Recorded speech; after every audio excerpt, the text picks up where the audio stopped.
It says in the Pasuk, "Uspartem lachem u'machurat Shabbat." You should count after the Shabbat. Miyom Aviyachem et HaOmer, from the time that you bring the Korban Omer, the one that you wave, the wave offering.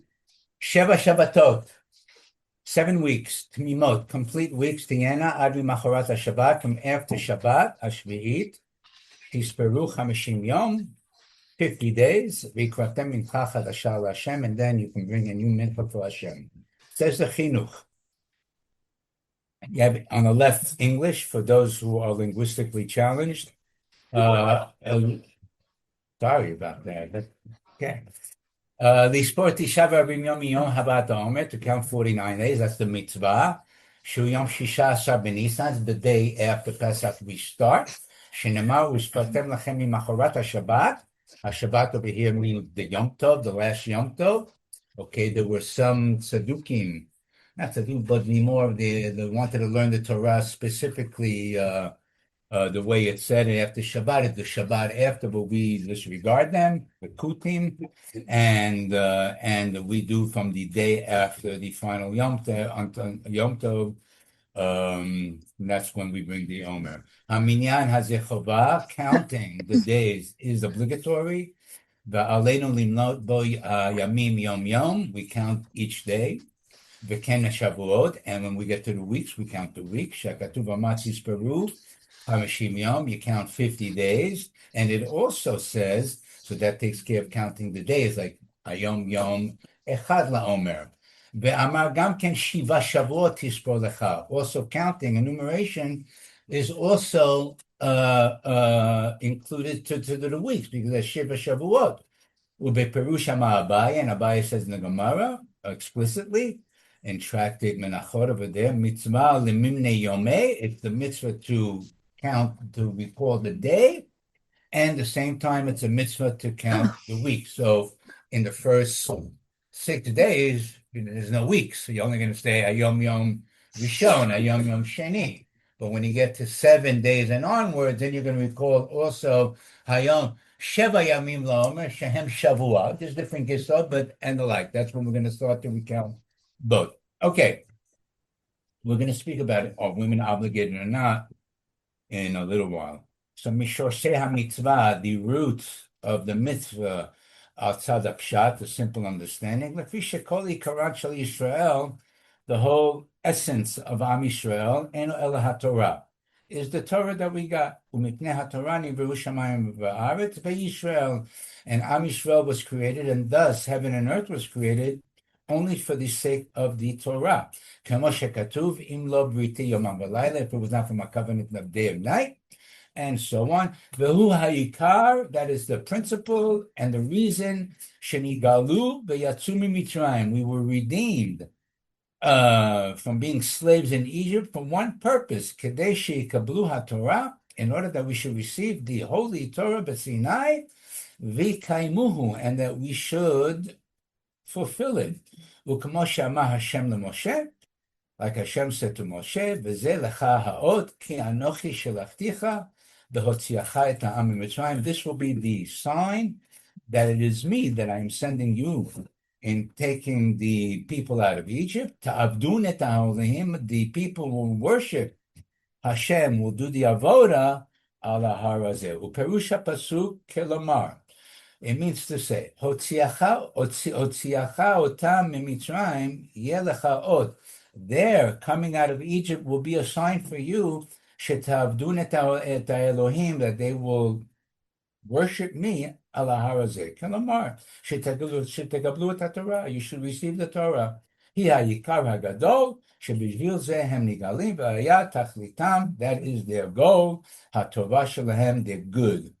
V'inyan gadol hu lahem, and this is a big thing, yoter min ha'cherut u'me'avdut, even more than being emancipated, was the fact that we're going to be emancipated and receive the Torah. U'lachen, ya'aseh Hashem leMoshe ot, Seitam me'avdut lekabbalat Torah, ki atafel osim ot lo'olam elaika, and therefore we count. Okay, it's like a person leaving jail. 1 day left, whatever, 50 days left, 49 days left, 48 days left, counting with the aspirations of finally arriving at that date that he's going to be free. That's what we do, and that's what we count according to the simple understanding. Continuing the Sefer Chinuch letter D. Umipnei ken ki hu kol ikaran, because it is all the essence of Am Yisrael, and uba'avurani galu ve'alu lekol hagdula she'alu alea, that the Torah allows us to become great.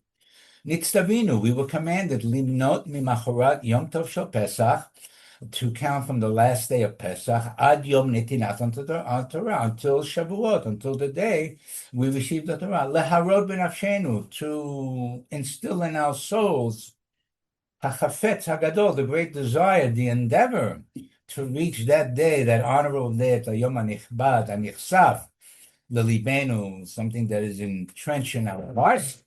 Ke'eved yishavtzel, just like a servant just looks for shade. He's always working the railroads in the sun, and he's looking the shade. Thus, us also the same thing. V'imnet amid mataya boha'et hanichsaf elav. He's going to count towards that day of becoming free. Thus, us also, we count the days when we are finally free by receiving the Torah. Minyan mareh la'adam, counting, enumeration shows the important, that shows how important it is, and that everything is geared for that. That's the simple understanding. Now, there's a deeper understanding. Says the Mam Loez, v'yesh mefarshim atam. Sorry, there's no English on this one. You're going to have to suffer. You're going to have to tolerate my translation. ויש מפרשים הטעם, some say, כי בזמן שהיו ישוע במצרים, היו שקועים, we were sunk in, if you will, steeped in the tumat ha'avodah zarah, in the tumah of avodah zarah, שהייתה חמורה, which was a very severe tumah, ועשה הקדוש ברוך הוא ניסים ונפלאות, and he did miraculous things, took us and he took us out of the tumah that was Eretz Mitzrayim. Kedei lahachnisam, in order to cause them to enter the 50 gates of Kedusha. Just like there are 50 gates of Tumah, there are parallel to that, corresponding to that, 50 gates of Kedusha. Ulatet lahem Torah hakdosha. And when we count up and we reach that 50th gate where we are now fitting to receive the Torah, then we receive it. Ulechen. And therefore, tziva lahem HaKadosh Baruch Hu limnot 50 yom, miyom bet shel Pesach, 7 Shabbatot mimot, kedei shehiyu ru'uyim lekabel ha-Torah, in order to be fitting to receive the Torah. Ubeyom hanun nichnasu l'shar ha-50, and on the 50th day, we enter the 50th gate. She'as paskat tumatam, then the tumah stops. Kemo kala, just like a bride, hanichnesa lachupa. Ve'az natan HaKadosh Baruch Hu Torah leYisrael, bevav b'sivan, shehu Shavuot, that's the day of Shavuot, ulechen b'yom harishon, shehechelu limnot, hu tet zayin b'Nisan, the first day after Pesach. Tziva HaKadosh Baruch Hu lehavi et HaOmer, at that point, we are in the lowest state. We're still 49 days away from reaching Kedusha. So we are still steeped in Tumah. Okay, so at that day, they gave us the Omer. The Omer is a barley offering. A barley is basically an animal food.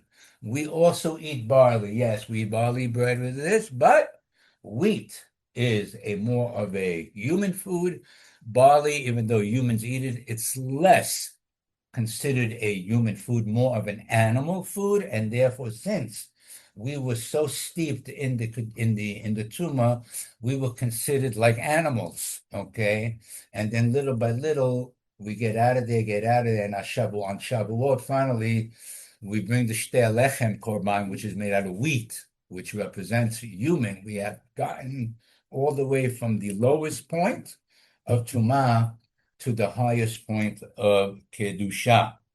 And that's why we bring on Shavuot chitim. Mipnei shayut me'im, I'm going to say that again. Tziva HaKadosh Baruch Hu lavi shtei halechem min ha'chitim, shehem ma'achal adam, lefi sha'az yetzu miklal behemot. We came out of the animalistic side of things. V'nichnesu leklal bnei adam, and now we are considered human in the true sense of human.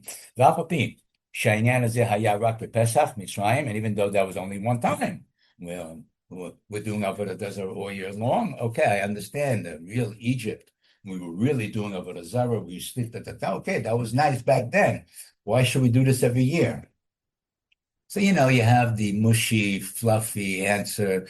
Everybody has their own Mitzrayim inside of them. Every year we try to get out of it. So we represent, okay, you have that answer. It's all nice. And yeah, it's true. And that's what we say, that we repeat everything every year, symbolically, that yes, there's a repeat of history every time, and it's true. And every year we should again re-indoctrinate ourselves to receive the Torah by, yes, making the effort again to climb up that ladder of being maybe not as good as we can be, and to be as better. And as we go incrementally better and better until we are fully, fitting to receive the Torah. That's the two answers of why the Sefirat HaOmer. That's why we count the Omer.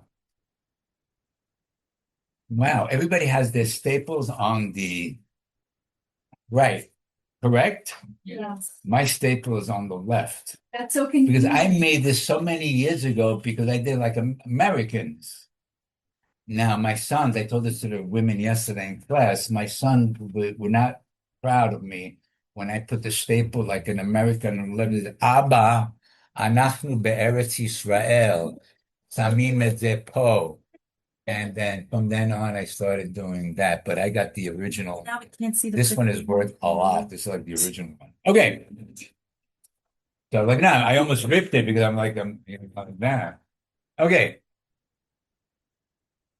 So women. Are they chayav? Nope. Are they not chayav? Whatever you say, you have somebody that agrees with you, you have somebody that disagrees with you. Okay? So, everybody knows about mitzvot aseh shezman grama. How does that? So I'm not gonna read the Gemara.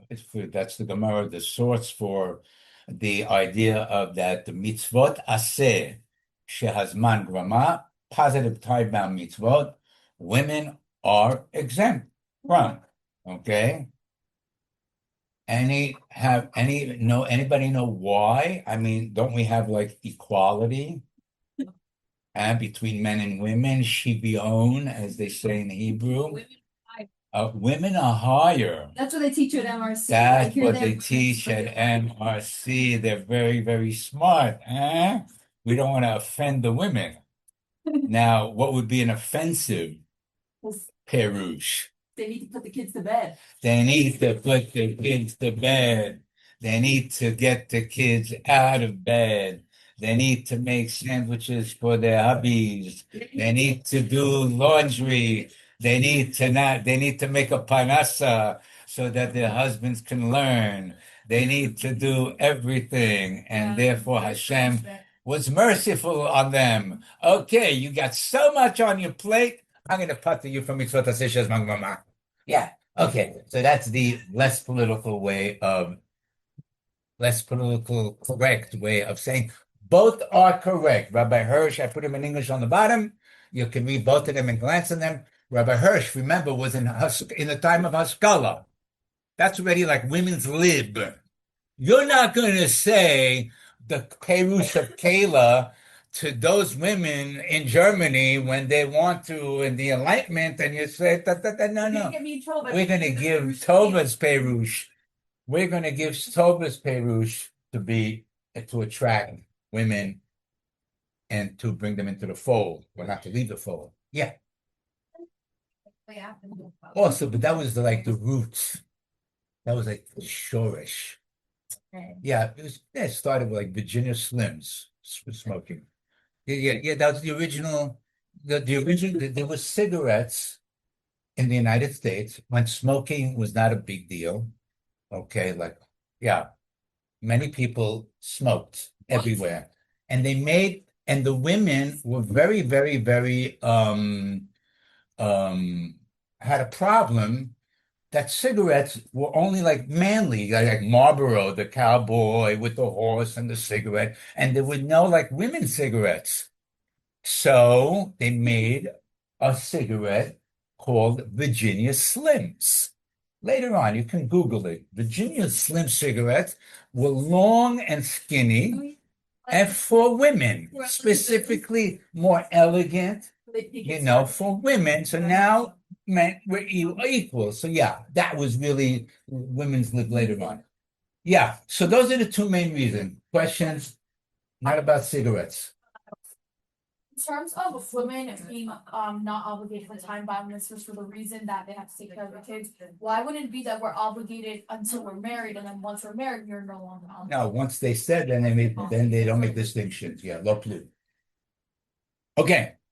So now I'm going to say this outside. There's a Gemara in Rosh Hashanah that speaks about the mitzvah of smicha. When a person had to bring a korban, okay, he had to push as hard as he could. Try to imagine this in the Beit HaMikdash, okay? You push as hard as you can on the cow. Okay, that's smicha.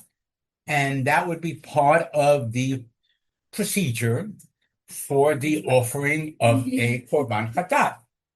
Okay, so the Gemara says concerning women, a woman that she transgressed inadvertently, so she's chayav a chatat, a korban chatat, okay, and so she brings it to the Beit HaMikdash. And now the Gemara asks, does a woman have to push down on the cow as much Why as... are they pushing on the cow? That's Kabbalah. Just because the men are pushing on the cow. That's why. Why are the men? Why are the men? It's like you're trying to transfer all your inequity onto the cow. Okay, like osmosis, halachic osmosis. Okay, so it's a question: do the women need to do this? So the Gemara says that nashim somchot reshut. Yeah, they can. It's not obligatory for men. It's obligatory. It's a chavah, but for a woman, it's not obligatory. But it is their prerogative. If they want to, they can. If they don't want to, they don't have to. Okay, and the Rambam said, and this is two opinions. Okay, one opinion says only the women don't do anything, and the second opinion says that the women know they can. The Rambam paskins like the first opinion that says that a woman is pater, she doesn't do, and there's no voluntary Shote, a fool, katan, a minor, eved, a servant, isha, a woman, a blind person, a Gentile that brings a korban. Okay, they're all pater from smicha. They don't do smicha. Wonderful. Rabbeinu Tam, however, okay, of Tosfos and from the land of Ashkenaz, he says no. He says, according to Rabbeinu Tam, is that not only that is the woman has the right to choose that she doesn't, she's not obligated. He would agree that there's no obligation. However, if they want to, she can. And since she can, she could also make a bracha. Okay, so Rabbeinu Tam holds on all mitzvot aseh, sitting in a sukkah, blowing a shofar, waving, doing the arba minim, all these are mitzvot aseh shazman grama. Okay, a woman can do it if she wants to. Not only can she do it, but since the bracha is attached to the mitzvah, she can also make a bracha on it. Okay, so if a woman wants to sit in a sukkah, Ashkenazic woman wants to sit in a sukkah, she can, and she could make the bracha, l'sheba sukkah. She wants to blow the shofar, she can. Don't do it in front of men, but yes, she makes the bracha. That's Rabbeinu Tam. Sfardim, no. According to the Rambam and Rabbi, women, if they want to sit in the sukkah, sit in the sukkah. You want to wave the dalit, the lulav, wave it, but you're not allowed to make a bracha. That's a bracha lebatala. Okay, those are the idea of the mitzvot aseh shazman grama. Can a non-Jew make a bracha? They do this like. If it would be a bracha lebatala. I mean, huh? Why? She's not going to either. Yeah, but women at least are in the can a goy say asher kiddushanu b'mitzvotav v'tzivanu? That's a lie. That's a sheker. Huh? No, the Gemara says it's not a lie. V'tzivanu, it's a mitzvah pata, but he did command us. You're in the Jewish world. It's not a sheker. If a boy said a convert to Judaism, okay, he has to go to the mikveh. She has to go to the mikveh. When do they make the bracha of going to the mikveh? When? After. Why? Say before, like every normal person. They're not Jewish. Why? They're not Jewish. They can't say it. It's a lie. It's a lie. You can't utter the words. No, it's not a lie. No, they're not obligated. Is mean that they're not allowed to. They have an exemption. They have an exemption. But it's not a lie. If you're allowed to volunteer, then you can say it. It's not that you're not allowed to. What if a woman goes filling? Make a bracha? I don't want to go into the tefillin thing. I don't want to start with the women of the wall. I don't want to start with that. All questions about that, just ask Tova afterwards. She'll tell you everything about that. Okay? Huh? Women reading Megillah With a bracha. at this leftist school. But the different You should know I got a lot of like negative feedback from some Rabbeim. Me too. They thought that I gave the psak for Tova. Did you? No, Rabbi Sherman It's did. not anybody's business. That's a yes. Rabbi You can Sherman. figure it out if you're smart. It's okay to give them socks.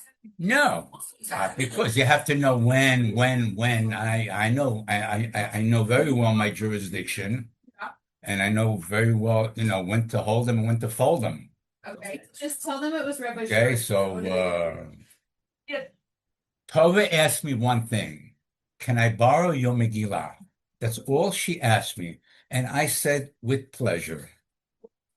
That's the only thing. So now, how did you let the women read the Megillah? With times and everybody of celebration. Tell them Rabbi Sherman said. What was your response to that? I get very defensive.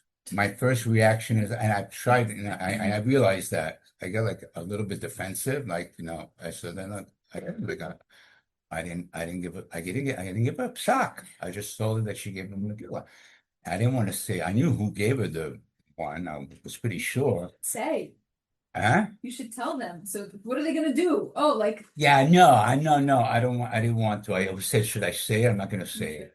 And then if somebody asked me, even one of the rabbis say, Rabbi Manning gave it. I said, I'm not going to tell you who. But I didn't give it a psak. Thinking about What was I say? I have a whole. It's a whole hashkafic thing. So this is the whole. Because This one new. Because I'll tell you, because you have this is always it's a many year thing. There's a big difference hashkafa wise between Shapell's Rabbeim and the Rabbeim and the Rebbitzins Rabbaniyot. I just make up words. Rabbaniyot. Again, so there's a big, and sometimes they don't align. What institution do you prefer to work in? Like here right now, I made the kashrut list many years for the catering to the yeshiva, not so much MRC. And we made it, a lot of thought goes into it, and I spent many hours and to try to make everybody happy. And like that, before I left, I said, we have to sit and speak about the kashrut list. I know I know exactly the compass. I know what it's going to be. So. Because I've been. Will you give us something about the school psak? What's that? Will you share with us your beliefs about the schools? Will I share with you what? Your beliefs, not the schools. My belief? If we private message you. My belief, my modus operandi is I will try to step on as least amount of toes that I can. That's my 11th commandment. Thou shalt not step on other people's toes. Okay, that's what I try to do. Really. Okay, I want to continue. Says the Shulchan Aruch, because that was those Gemara, and how do we know? So now let's see it more in the Achronim, and then we'll get to finally the, okay. Ishak Torah, and we're talking about here the shofar, okay? This is related to the shofar. Ishak Torah, Mishum Dahavi Mitzvah Shazman Grama. Wonderful. Down letter. Afa Pishin Hashim Turot, Yecholim Litkoa. No, they can still blow the shofar. Aval Ein Bevarchot, but they're not allowed to bless. V'lo Yevarchu Lahem, and nobody should bless for them either.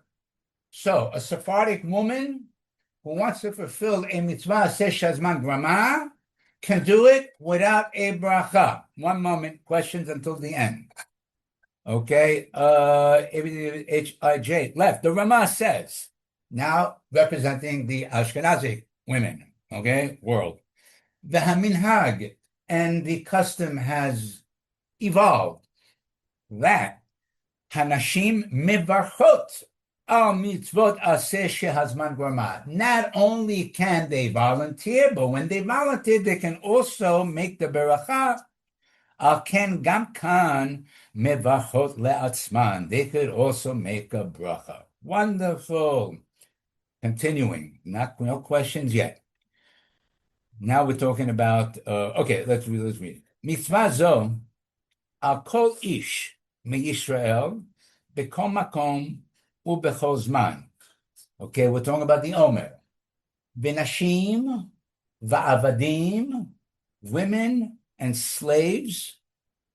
It's like they're the same thing. It's like the same thing, I mean, it's almost redundant, To serve my husband. You're on recording. You're on double recording. Right? Yeah, Sorry about that. Okay, yeah. Turim, Misfirat HaOmer. They're putter. Okay. Left-hand side, the Magen Avraham says, Nashim Turot. Oh yeah, we learned this in baby show. What's that? Don't know how to count, that's why. Yeah. You should know. You should know. My grandmother, from my father's side, when she used to go to buy something, she used to bring rocks or pebbles in her hand, in which she used to know. She used to take away the rocks, like when she used to he paid me back, so she would move one rock away, and that would and she really didn't know. She was not very. She was not. She. I mean, she had 18 kids, so she knew how to do that. But she didn't. They wouldn't. Women would not. They didn't go to. They didn't have an education besides the very home thing. Yeah. So when you say she knew how to count, yeah, we laugh. But it's not so. Even kids, bumpkins, boys, they're also. Okay. Says him again, Abraham. Nashim Turot Misfira. The women are exempt from the Sphira. They have a mitzvah azeh shazman grama. Umihu. In any case, this is one opinion. Kvar shabyuha alayhu chova. The Magen Avraham said at least the women in his time, in his neighborhood, in his community, they took it upon themselves and they made it like a chova, even though they're putter. It's like men with arvit, the same concept. Arvit is really, or ma'ariv, right? Ma'ariv, that's Ashkenazi. Sfarim say arvit, okay? So the arvit is voluntary prayer, even for men. It's not an obligation, but over the years, it evolved that we took it upon ourselves, even though it's voluntary, to treat it like a mandatory prayer, and that's how we treat it until today. But the fact that by root it's voluntary, there are rooms for flexibility. So here also, according to Megan Abraham, he says the same thing as far as the women and counting the Omer. They're granted that it's voluntary, but it evolved over the years that the women took it upon themselves to treat it as a chovah, and they used to count. With a bracha, without a bracha, I don't know. The Magen Avraham does not say, but seemingly it would be with a bracha. Okay, we're going to continue.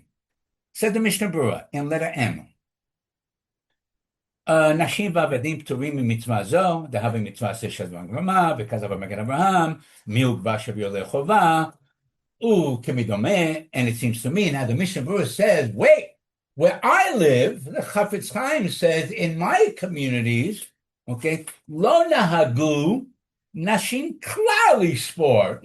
No, women didn't count whatsoever. So we have the Magen Avraham says that women count possibly even with a bracha, and the Mishnah Berurah says women don't count at all. At all. Okay. וכתב בספר שולחן שלמה, על כל פנים לא יברכו. Okay, so let's compromise. If you want to count, then count without a bracha. Count without a bracha. דהה בוודאי יטעו, because they're going to make mistakes. Like a woman is stupid? No. Chas v'shalom. That's not the point. You don't know how great women are held in the eyes of Chazal? But it has to be understood.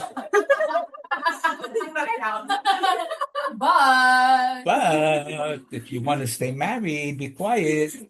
Vegan, al pi rov, enam yodim perush amilot. They don't understand the al pi rov, for the majority, and we got to go back in time. Women were less educated. Women did not learn texts like you do. Women, you read the thing, and they didn't know what it really meant. You know, bitul chametz. Do you understand the word of bitul chametz when you say bitul chametz in Hebrew? Huh? I would venture that maybe 50-50. Why? Why? And if I would say to the men's school, I would say 90% no. Why? Men are more intelligent? No, we're just more versed in that field. And therefore they just, Okay. Yeah. Why is part of like the halal analysis just relevant to that time? Well, Sorry? why do we learn that as part of the halal analysis of like it's not really relevant to the halal, that's relevant to the time. Like if women knew it, then they would. Then they would. Like I don't understand the question. it's kind of saying women don't do it, so I guess don't. But why is it relevant to the halal analysis? Now women do know how to do that. Some people do, some people don't. So you have onto what to rely on. You ask the Rebbitzins in here. Some will say they say it with a bracha. Some will say they say it without a bracha. And some will say they don't say it at all. Period. I just forget. So just to understand where does it all come from. Well, what do you mean? What's going on over here? Why? So this is to understand how the sort why we have a little waterfall how we can understand the machloket, the Rambam in the Gemara, there's the Tanaic machloket, the Rambam like this, the Rabbeinu Tam like that, and from that you get two that are three. So that's all we're doing. Now we do. I think like not relevant. Yeah, but once it took place. Once it took place, they're not going to change. They're not going to change the halacha. Okay. Says in letter N, Rabbi Kanievsky, Ozal, Nahagu anashim lispor Sefirat HaOmer. Well, that's very modern, right? V'haya maskir lahem kol layla lispor, and he used to remind them, and he used to tell them the day in a way that that they wouldn't make a mistake.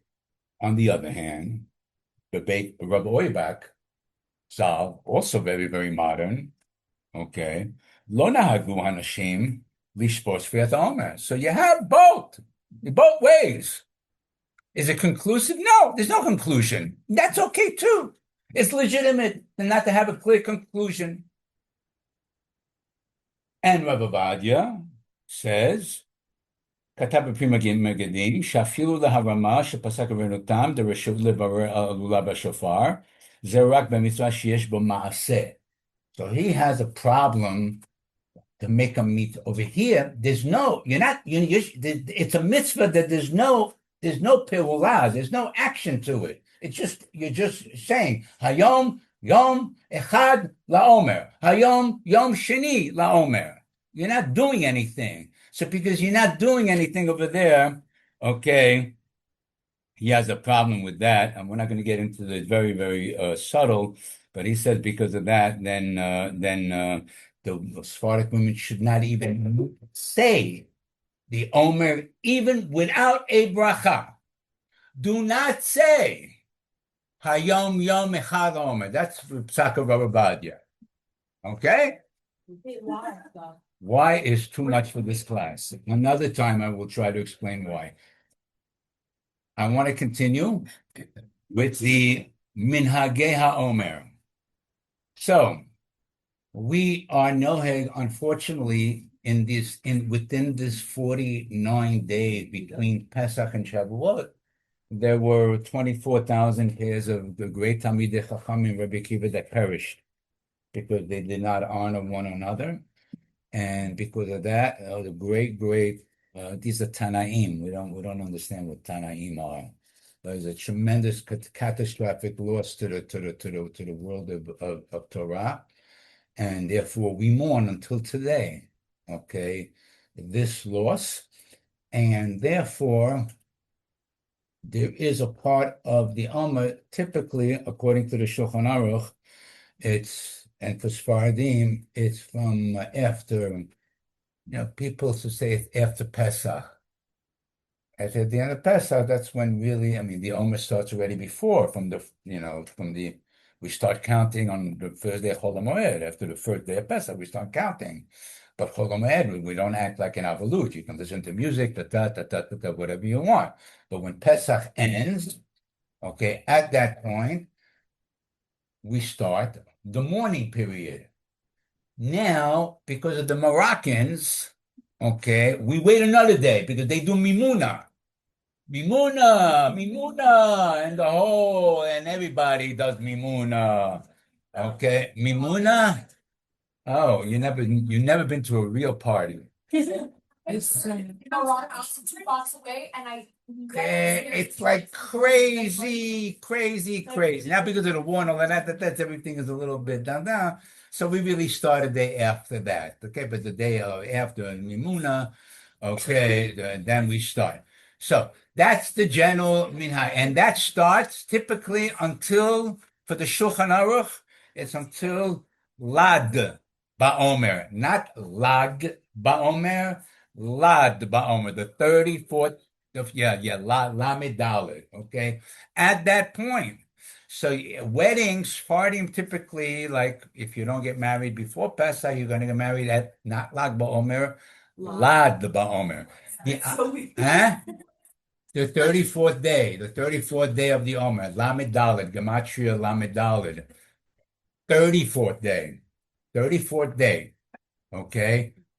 That's when the Avelut is, according to the Shulchan Aruch, relieved. Okay, so you can get married, music, haircuts, everything that you didn't do, you're allowed to do. Ashkenazim, many of them do the same thing, but they finish a day earlier, Lag BaOmer, okay? They get married on Lag BaOmer. If you're a Sephardi and you want to go to an Ashkenazi wedding on Lag BaOmer, you're allowed to. Okay, because we want to have Shalom Bayit within Am Yisrael between Bnei Ashkenaz and Bnei Sepharad. Whoa, hey. so offended. Right? So, yeah. What common of a practice is it to observe the whole in there? To what? Observe like all of the in terms of. So I'm going to get to that. Right now. So those are the two most common. There is another minhag, okay, to not start the Omer until Rosh Chodesh Iyar, and then do from there until Shavuot, okay? except for Lag BaOmer. With that, everybody will because that's in itself a celebratory day. Okay, there is a minhag like that, and actually, Rav Moshe Feinstein, that for Ashkenazim only. Rav Moshe says you can choose either one, and you can go 1 year I'll do this, and 1 year I'll do that. This year I'll decide that I'm not going to mourn the first part of the Omer. That means from after Pesach till Rosh Chodesh Iyar, you can listen to music, you can cut your hair, you can whatever you want. And once Rosh Chodesh Iyar comes until Shavuot, then I'm going to do the Avelut. Or, next year I'm going to do the other way. I'm going to start from Pesach until Lag BaOmer. And then after that, yeah. So that the Ashkenazim actually have, according to Rav Moshe Feinstein, they have the choice, and you can be inconsistent. Okay? Now, Al Pi Kabbalah, some, yes, will start the day after the Mimuna or after Pesach, okay? And continue all the way till 3 days before Shavuot, and over there they will then cut their hair, because 3 days before Shavuot, Hashem said, "Get prepared to and that's how some people do. Many people do. No, most people, mainstream, they don't. But the very yeshivish types, especially in the Sephardic world. Okay, they're very Kabbalistic, more, and maybe in the Hasidic world also, they will completely do 49 days Avelut, excluding Lag BaOmer, but they won't cut their hair on Lag BaOmer. They'll listen to music that day, maybe, and but they won't cut their hair until Shavuot, like that. So those are the three prevailing things. Okay, with the little time that we have left, we will ask the questions. Yeah, no, go ahead. Okay, so what if someone decides to keep the second half of the Sefira, but if someone who's not doing that is getting married on that day, can you attend or no? So that's a great question. So you should just go to the chuppah, say Mazal Tov, and leave. That'll be the correct thing to do. If you don't want to cheat. Yeah. If you're cheating, then there's nothing to talk about. Then It'll cheat on everything then. then My brother's then it's always all said just she'll everything keep falls the apart. second half comes, they're like, oh no, I went. Yeah. What's the take on women listening to music, Sephardi women in particular, Women listening to music? during the Omer? No. Sephardi women can't listen to No, music. we're going to get to what you can do now. That's what we're going to now cover. That was basically just done now. What are the morning MOURN practices that we keep doing the Omer? What does it mean? We have to put ashes on your head, sit on the floor. What does it entail? So I'm not going to give you the inside, but the one thing is weddings. Okay, we don't do that. Again, if there's a great need, yeah. Why what? Is it the same length if you do one half? It's still, yeah, it's basically the same thing. Yeah. Okay. That's not true. Yeah, you have to do different Days. No, 33 days. it comes out almost the same thing. Almost the same thing. But in either case, whether Rosh Hashanah is confused, there's a whole machloket whether you count Rosh Chodesh Iyar or not. But I don't want to get into the people, but if you want, look in Siman Taf Tzadik Gimel, read the Mishnah Berurah over there, and he's going to give you the accounting for both before and the after. Okay. One thing is weddings and engagement. We don't do that. Okay. Two is haircuts. No hagim shelo lehistaper. So far, this is for men. I mean, getting married is also for women. But the woman doesn't make the decision to get married. It's the guy who chases the woman and says, "Come here, Jane, and you're going to marry me." So that's the way of the world, right? So what's that? Jane. Me, Tarzan, you, Jane, whatever. Oh. So that's the way of the world in a normal world. Okay. But, Can women get haircuts? can you get haircuts? Women get. We'll speak about that in a moment. Right now, we're just talking about men. So we have weddings, we have haircuts. Okay, the Ramah says in letter C, In our countries, אין נוהגים כדבריו, אלא מסתפרים ביום ל"ג. Okay, we covered that. They do ל"ג now ל"ד. Okay, so that's what he's going to argue over there on that one day, and so on and so forth. Now, Shechayanu, new clothes. Okay, the minhag, okay, is basically to try avoid to intentionally make a shechayanu.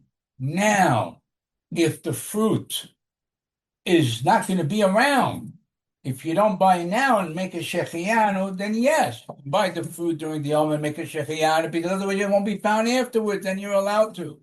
And even in a case like that, it's best to keep that fruit for Shabbat and make the shechayanu on Shabbat, because on Shabbat there is no mourning.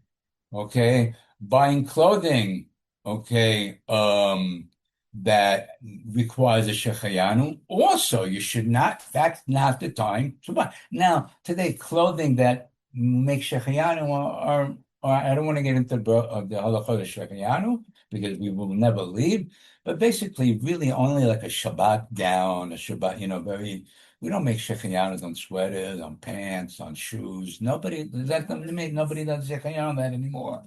Okay, whether you can shop during the Yom, that's a whole different story. We'll get that in a couple of moments. But the point is, like, if I wanted to buy a suit, during the Yom and wear it, I should not do that, because it's not so much the problem of buying the suit. It's saying the shechayanu when I wear it. That's the problem, because the shechayanu is expressing that I have simcha, and I'm having simcha that's contradicting the time that I'm in, which is a time of communal mourning. Okay, and you should not have excessive joy. You shouldn't have partying, and that's where music and dancing come into play. Because that's this idea of ve'en ra'ui leharbot b'simcha. That means, everything should be squelched a little bit during this time. We're going to continue with the music and ta. And continues the Ramah. If you have a simcha, suda, mitzvah, brit milah, so on and so forth, yes, then you're allowed to have music. Yeah, you can hire a band, play music, so on and so forth, that you're allowed to. Okay, whatever constitutes a suda mitzvah, that would be. But stam, to listen to music for no reason except to enjoy music, then it's problematic. Now I'm going to get all the ifs. Yeah, but if I'm a rabbi, but I can't function. But rabbi, I have to exercise, and my legs don't move if I don't listen to something. Right? Or rabbi, I have to clean the house, and if I don't have music anybody, I can't do anything. Or my mind will go nuts if I don't listen to music. If. Okay, then you really should try to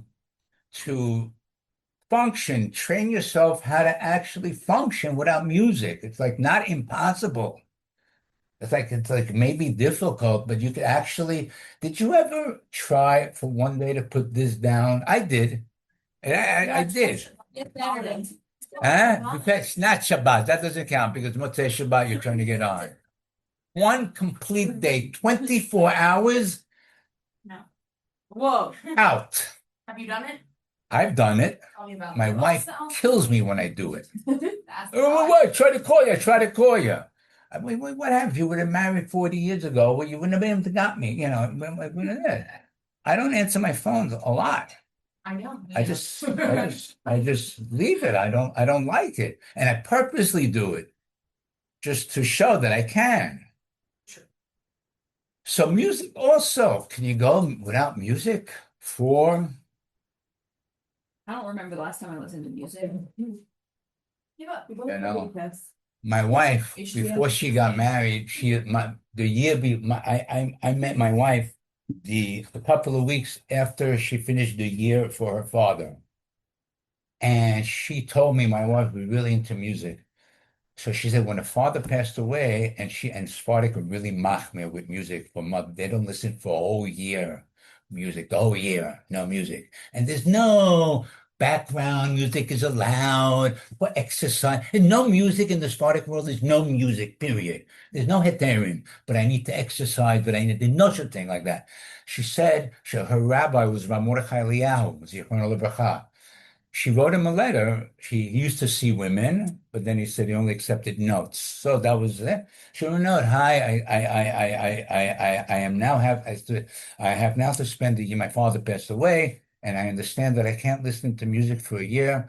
I don't know if I could accomplish this mitzvah. What should I do? So you know what he wrote? May Hashem give you the strength to fulfill the mitzvot of Hashem. Oh, whoa, Sam. That was his psak. Yeah, How did she? it's a challenge, nachon. For now, yes, there is a heter out there that if you need to exercise and you really need to, some people only decide to exercise during the Omer. All of a sudden, where is that treadmill and the end of ear pods? Where is it? And then after that, no more time to get bad again. You know, what happens? No, because they need to listen to music and they know that they have to listen to music. When you exercise, then we're going to exercise.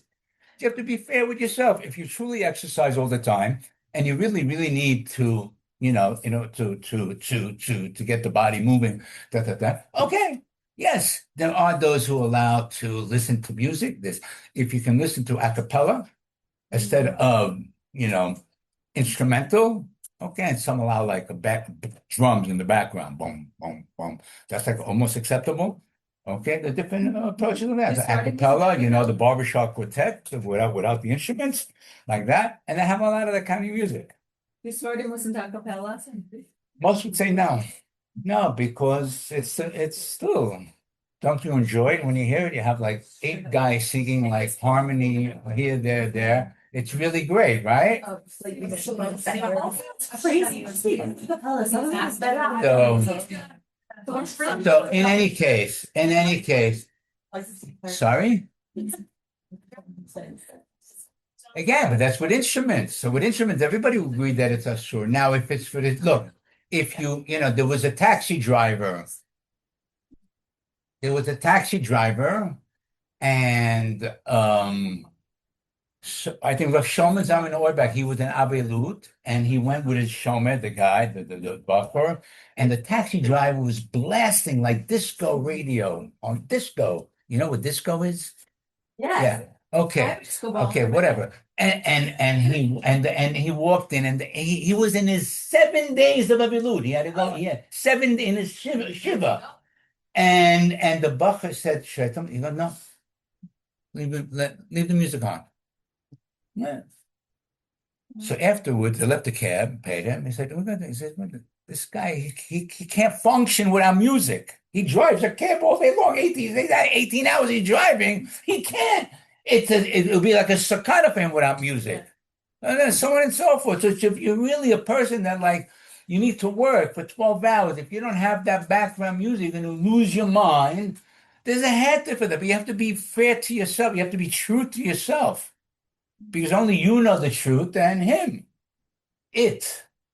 Sometimes it's a female, Shechina. So, MRC, yeah. Get away from the yeshiva if you want to share that. I have to mend all my holes that I... Tell them I read the Megillah and I can't wait to serve my husband. Yeah. What about on Instagram and there's background music to video? Yeah, also, you're in an elevator, you go to the dentist and this thing, what are you going to do? Hey, no, you can, you're in the shopping, the supermarket, and there's the music on. Okay, so you try not to enjoy the music. Try not to enjoy the music. Listen to it and try not to enjoy the music. Okay, it's in the background music. What are you going to do? You enter a cab, there's music. And then you go to the person's house and they have music. Not everybody's, some people are not machmir in the Omer. We're the only ones that can fulfill the mitzvah. There's nobody else except the religious community that can fulfill the mitzvot of mourning for the Beit HaMikdash and mourning for the catastrophe that happened with the nobody else is going to do it except us. So it's a responsibility on us to try to at least relate. Yeah, we can't feel. We don't, everybody's like, we can't feel it. We can't. It's hard to feel it. There's a story of once there was a woman that was pregnant. She wanted to give birth, and not good happened. And the doctor comes out and he says, "The father, I'm sorry, but I don't know what to do. But one of them, only one can survive, and you have to choose. Either your wife is going to survive and the baby will be lost, or the baby will survive and the wife will be lost." So he said, I can't make that decision. Let her. So she decided that the baby should live, and she passed away. So this boy, the baby, when he was about 6, 7, the father says, "Start saying Kaddish for your mommy. You know, she gave up her life for you." No. Okay, now he's 10, 11, 12 years old, and a little more mature. Start saying Kaddish for your mommy. Okay, bar mitzvah. Now you're an adult. Say Kaddish for your mother. She gave up your life. So he said, "Daddy, you knew her, so you can mourn her. I didn't know her. I don't know how am I going. How do you want me to mourn her? I can't relate to her." We're like that also. How can we relate? So I understand in the time of the Beit HaMikdash, the people, or even the couple decades afterwards, it was still there, the whole this. So they were mourning, really mourning. We don't. We just hear. We have to mourn. So we mourn. We symbolically go through the things. We say all the all the things, and so on and so forth, but do we really feel it inside? No. So at least we can just do the practices of mourning is the least that we can do. That's the only thing that we can do. No more than that. Okay. Shopping. Okay. So there is an idea that most really are lenient to say that this is not like Ben HaMitzvah. I mean, this is not like the 3 weeks before the Shir from Yud Zayin Tammuz unto Tisha B'Av. That's much, much more severe.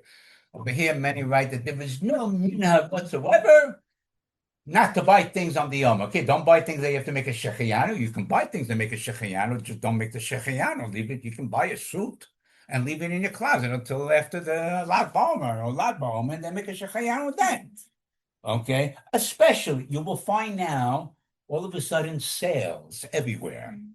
Sales. If you don't buy now, you will lose. If you don't buy now, you will lose, because there's an idea that if you don't buy now and you will lose, there's a heter. So really, if it's true, and all of a sudden you got a deal and you can buy it now, there's a house. You buy now, or somebody else is going to take it. Yeah, you can buy the house. Rent the house. If you rent it now, somebody else is going to rent it. Okay, so on and so forth. So, but just to shop until you drop for no other reason in order to, spend the day, that is something that really you should not do. Even online on Amazon, what do you have here on Temu, on AliExpress? Oh, this is so nice.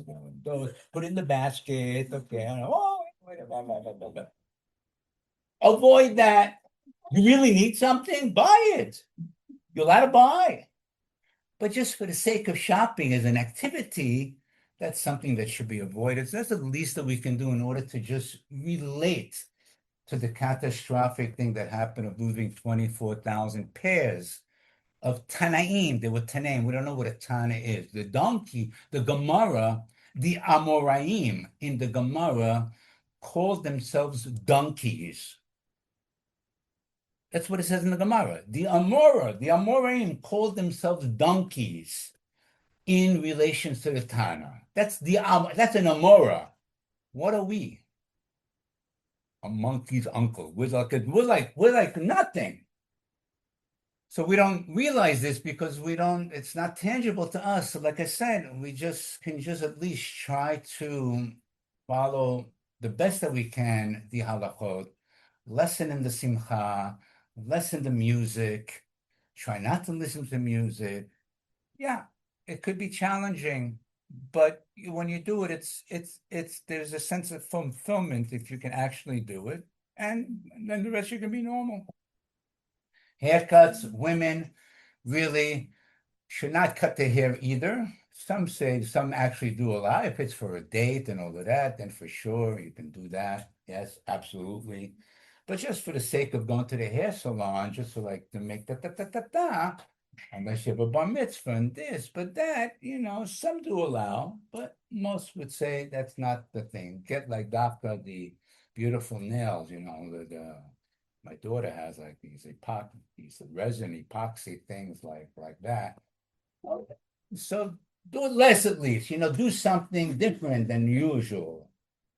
Just to relate to, I'm going to do it less because I know, once you act like that, then it's a very good attitude. At least you're relating to the times. Okay, I know. Okay, so I still want to do my nails because I'm a woman and I need to look beautiful. Okay, but I'm going to do it less. Do it before Shabbat, at least with the honor of Shabbat. I don't know, Wednesday just because, okay. Yeah. You shave. Sorry? You shave during the Omer and then also follow my Pesach. Women? Yeah. In my wife always told me this one, give me the offense, but she says that in England they say God save the Queen. In Bukhari they say God shave the Queen. Hey, I told you, my wife said, I'm just repeating the good news. So yes, a woman can shave. Yes. Huh? Yeah. You Yeah. shop at Chol Moed? No.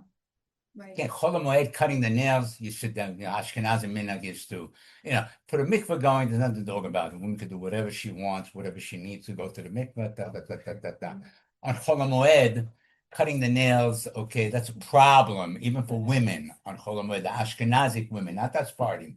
Sephardic men and women can cut their nails, and therefore Sephardic women can get a manicure on Chol Moed, because that entails cutting the nails.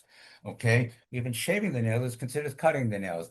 So manicure should not be done on Chol Hamoed. However, unlike cutting one's hair, if a man forgot to cut his hair before the Chag, he is fined and he's not allowed to cut his hair Chol Hamoed either. Okay, as a punishment that next time you remember to come into the Chag clean and not unkempt. Okay? Rabbis, the Chazal.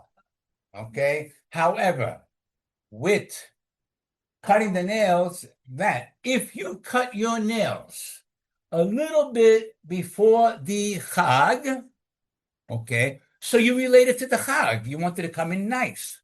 It's Yom Tov. I want to be look nice. So you cut your nails even 2 days, 3 days before.